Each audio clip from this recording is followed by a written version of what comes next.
I can fix him narratives get kind of boring.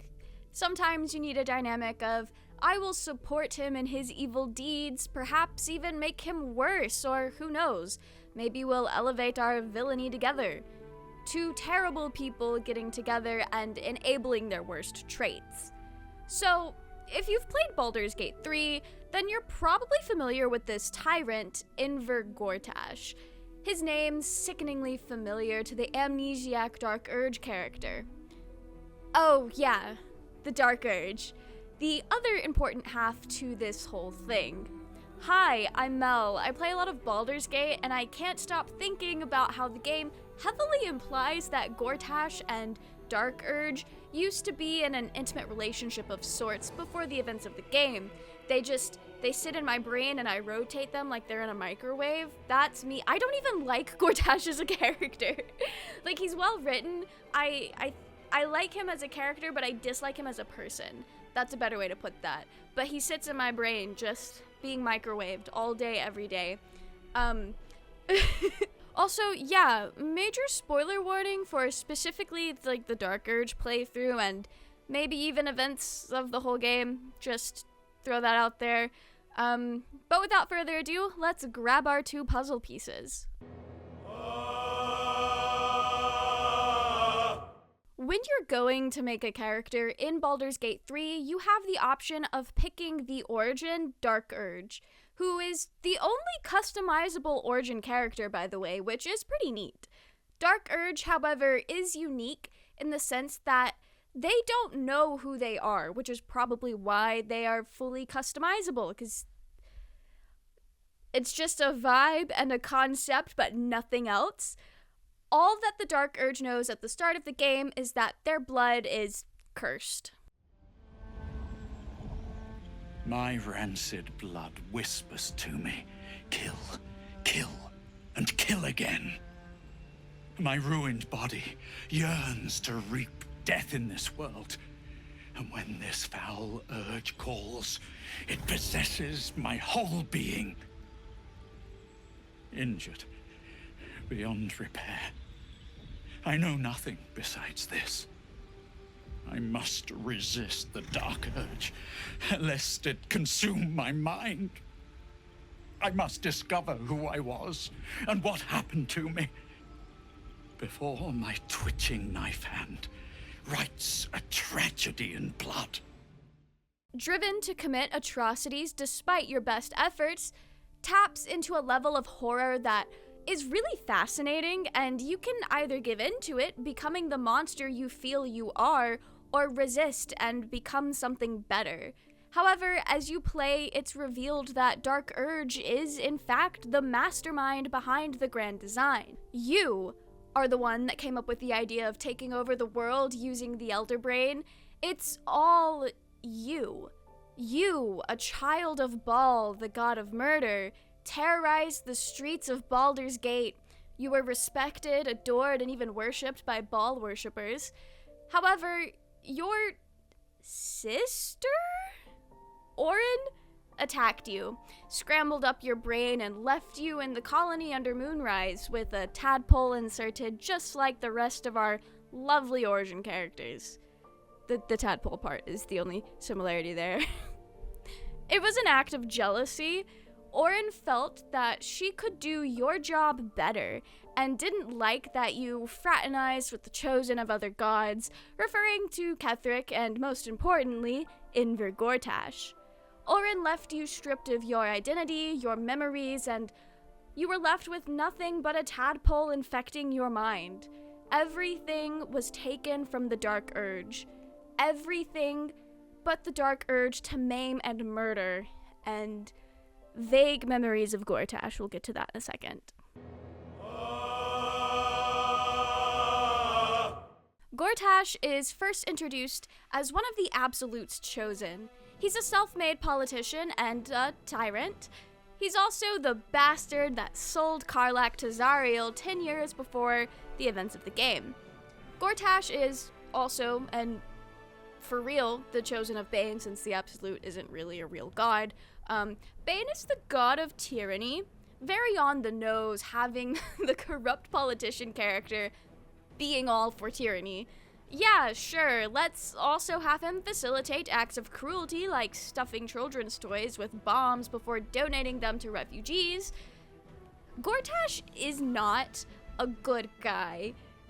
He's not morally upstanding or anything, but we're never led to believe that he is. He's introduced as an antagonist working with the evil absolute that we're working against throughout the entire game.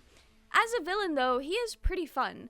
He's not someone we're meant to sympathize with, yet the work is still done to make him a fully fleshed out person, even if you do have to, work for it. Through exploring the House of Hope and finding notes and books and people that you can talk to, you can learn of Gortash's past.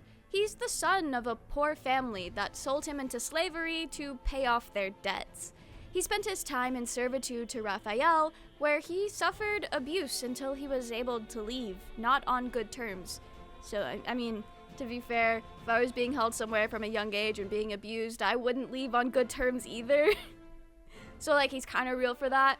But this backstory of his does mirror what he did to Karlach, more or less, selling her into servitude much like his parents did to him. Literally every single character in this game really feeds into the cycles of abuse narrative, huh? Whether it was due to his past or a fault in his personality, Gortash has always been described as clever, hateful, and needy, even as a child. Although, I think most children could be described as needy because they're literally children that cannot take care of themselves, but I digress. It does not matter. Gortash is a deeply flawed individual, and the greed for power drives him. It's what his main thing is in the events of the game. We don't get a clear look into why power is something he desires. Maybe it is just a drive to hold control over others and be better than most. That's probably the most likely explanation. Or maybe, like Astarion, there is an argument that his greed for power stems from fear of being abused and a desire to protect himself. Either that or both or none of the above.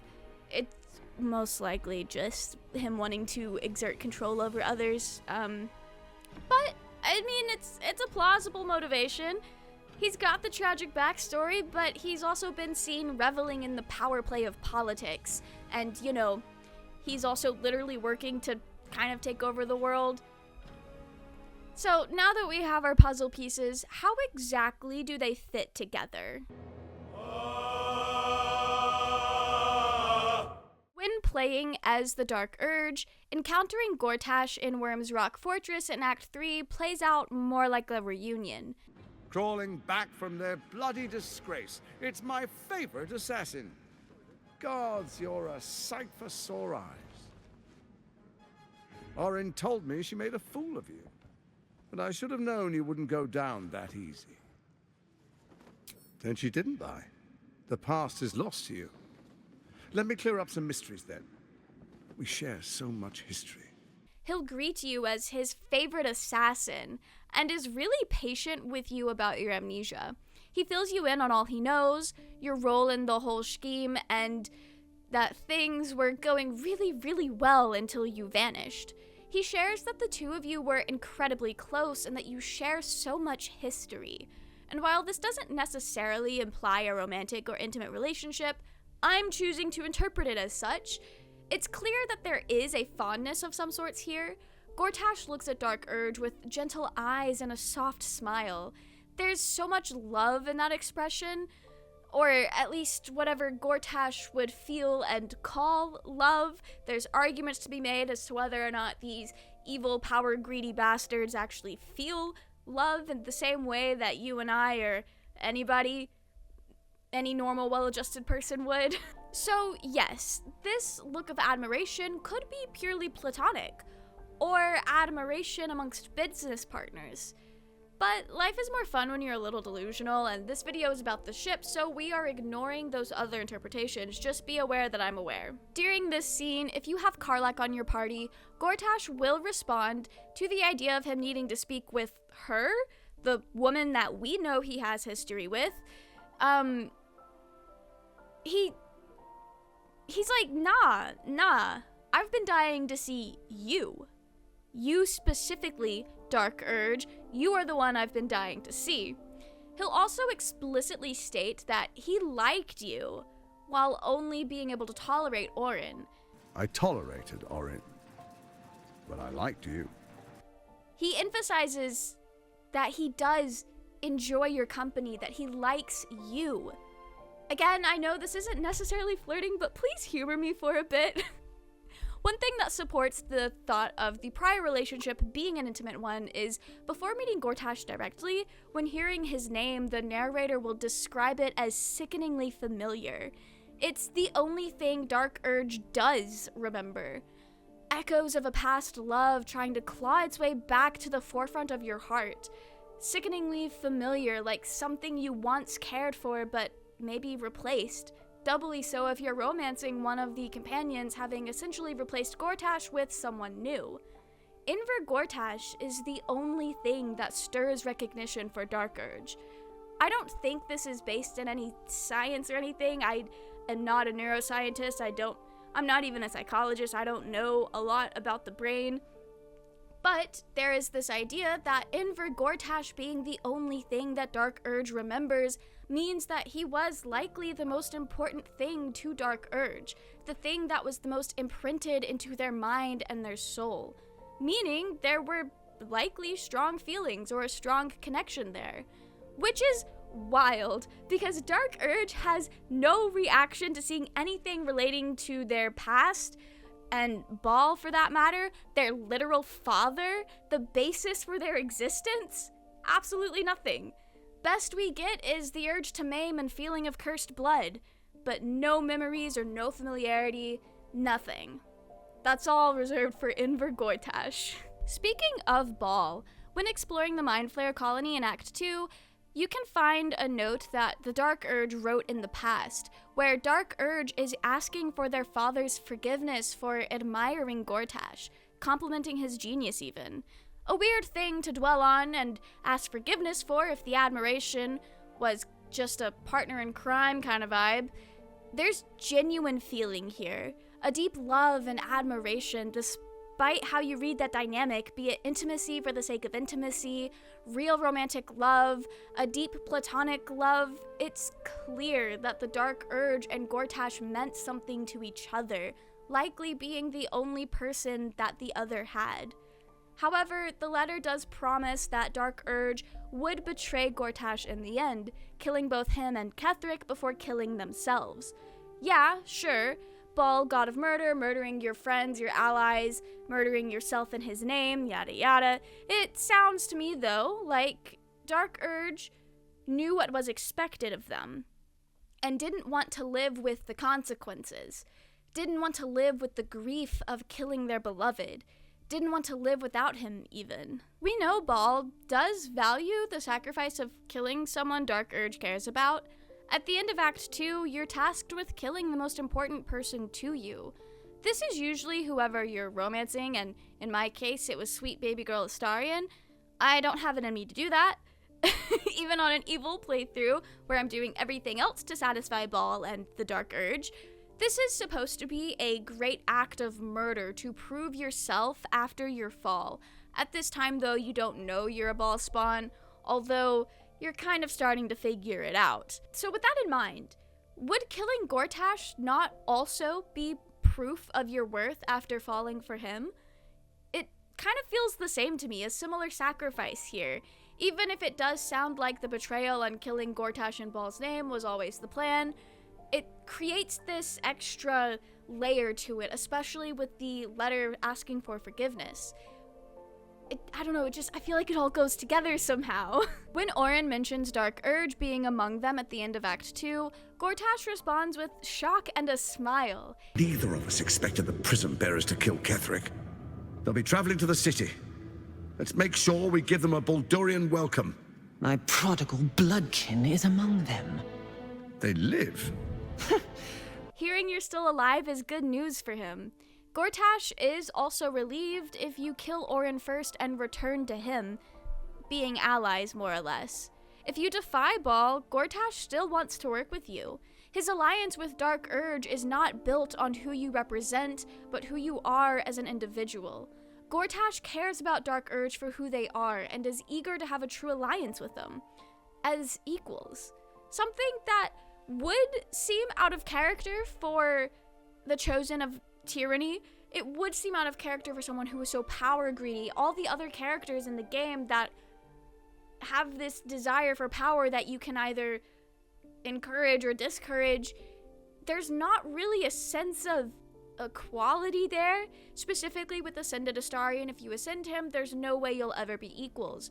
But with Gortash, he has that same greed, that same drive, but he's willing to make room for you, for Dark Urge.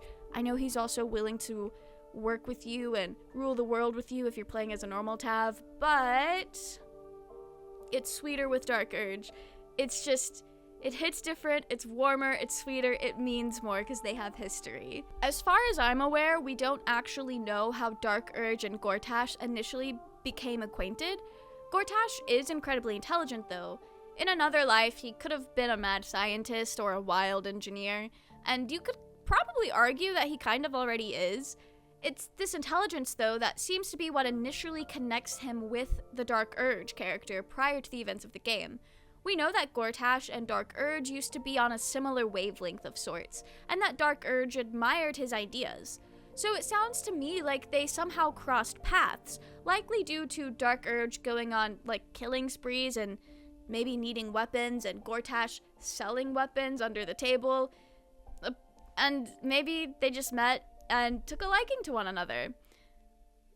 I don't know if they met before or after Gortash became the Chosen of Bane. It's very likely they met after, but I don't think that necessarily matters. It is interesting to think about, though, to kind of, I guess, headcanon how they would have met. We do know that the two worked together to sow chaos and disorder throughout Baldur's Gate, even before the absolute plot was devised, or at least devised in the way that we know it as in the present. They actively worked to make the city worse, and when Dark Urge came up with the idea of breaking into Mephistopheles' vault to steal the crown of Karsus in order to enslave an Elder Brain and bring on the Grand Design, it was like a no-brainer to share the idea with Gortash and work with him to achieve it. It seems pretty clear to me that these two worked together before the plan, and there's evidence of the two writing one another quite frequently, albeit in code, but they made a point to stay in contact. Their ideas to ruin the world, their desires to indulge in one another's company. These two little evil guys are so perfect for one another. So that's pretty much how the puzzle pieces fit together, but what is the appeal of this whole DurgeTash puzzle? I think it has a similar vibe to maybe some people who might like Ascended Astarion if you are going into that relationship with the sole purpose of creating a narrative where you're making him worse. It has that same feeling, but Gortash and Dark Urge are already worse. They just get together and enable one another. And yeah, the one playthrough where I am ascending Astarion, that is how I'm playing it. I'm doing Dark Urge, giving into the Urge, making all the worst choices. We are making one another worse. And I feel like DurgeTash can sit in a very similar place, but that's not the only way that I see people engage with this ship. There's a sense of Gortash and Dark Urge being the only people for each other. They're both in this dark and cruel world, but they have soft spots for one another. There's a sweet gentleness between the two. We don't know how Dark Urge treated Gortash before the game, but we can see during the game that Gortash looks upon Dark Urge with great love and empathy and fondness, and he doesn't have to do that. I mean, you don't have to do anything, really, but I don't know, it's like they have sweet spots for one another, and everybody loves the character archetype of buff, scary, I've got this very specific caricature in mind where it's like the big, scary, delinquent guy, but then he secretly has like a soft spot for, like, I don't know, cats, or that one cute girl in his class or something like that. It's like a very common thing in anime, I feel like, and people go wild for that. People go crazy for it. And DurgeTash is kind of like that for each other. They're both the scary, evil, tyrannical bastards, but when they're together, they're sweet. They experience love, things that you would think contradict everything else they stand for. And I think that contrast is something that is really fun to chew on. It's really interesting to think about and explore for their dynamic. I also just think it adds a lot of drama. When you're playing Dark Urge, you're romancing a companion, and then you go to meet Gortash, and it's like, oh, there was something here. I am bringing my current partner to meet with my ex, and the only reason we're exes is because I don't remember him. This is awkward. And I think that's really fun. I think people like that. I think people enjoy the drama, the vibes, and I don't know, it seems kind of fun. I read a fanfic where it was Tav, well, Dark Urge Tav, with Astarion, but with Gortash being like their ex, more or less, and just the tension was so fun. Because the Dark Urge character was like, oh no, this is really weird. I don't want Astarion to feel a type of way about it, and I don't want Gortash to be kind of weird about it, because I can kind of remember we were together, but now I'm in love with Astarion, and I don't remember Gortash, and I feel kind of bad, and I've got my boyfriend here, and my other boyfriend there, and I don't remember one of them, and it's fun. I don't know. People love the drama. They love the tea. One thing I forgot to add when I was scripting this video, when you are playing Dark Urge and you first meet Orin kind of in the sewers when she's pretending to be Lae'zel or maybe Halsin, it's always Lae'zel for me. I don't know why Lae'zel is the only person that gets kidnapped from my party, but Orin will make a comment on how Gortash always had a way of scrambling your brains or your insides or whatever. I forget exactly what she says. I'll insert the clip here. The little lordling has been whispering in your ears. He always knew how to tumble and twist your mind matter, leave you knotted in his cords. And it just, the way she says it, it just sounds so much like Dark Urge and Gortash were really, really close. I mean, we know they were really close, but it almost sounds like an innuendo of sorts, or a reference to being like madly in love, because there's always the idea that love makes you do crazy things, or it makes you kind of lose your mind or act in ways that may not be rational. And that's kind of what I feel like Orin is getting at, because Orin has this idea that working with Gortash and Ketheric is not what you need to be doing. She has this idea that entertaining an alliance, especially with Gortash, is a waste of time, something that she really does not want to do, and she really does not think you should be doing. That's part of why she was seeking to overthrow you in the first place. And just that, given the comment that she makes about how Gortash has always been able to essentially mess you up, it's like, it means something. It's gotta mean something. It's so relevant. It's so relevant. The first time I heard her say that to me in my Dark Urge, I was like, oh, yeah, no, they were definitely an item, and Orin definitely knew about it. We were so obnoxious, I bet. This is how I am acting about DurgeTash when I can't stand Gortash. Imagine how obnoxious I would be if I actually liked Gortash as a character. Or like as a person, I guess, is a better way to say it. Because I feel like the reason why I dislike Gortash so much is because of how well written he is and how well utilized he is as a character. It's the same thing with Cazador. Cannot stand that man. And that just goes to show how well written he is, because he's somebody that you're not supposed to like. So, yeah. Thank you for watching me ramble about a ship for like 30 minutes. It's been real. That was very slay of you guys. If you like DurgeTash, tell me some of your headcanons. I love reading them. I scroll through DurgeTash on Tumblr, and I have a great time. This is the first time I've ever really like sat down and done a video about something that is purely implied and not canon per se. Usually I do character analysis or like recapping and analyzing the actual text of something. So this is kind of new for me, but I had a lot of fun with it. So if you guys, I don't know, I'm not gonna promise that I'll make more, because I've noticed that the best way for me to make videos is to just follow the special interest and see where it takes me. But anyway, that's why there's been so much Baldur's Gate all of a sudden. Null told me to trust in the autism, and I did, and it's been working so far.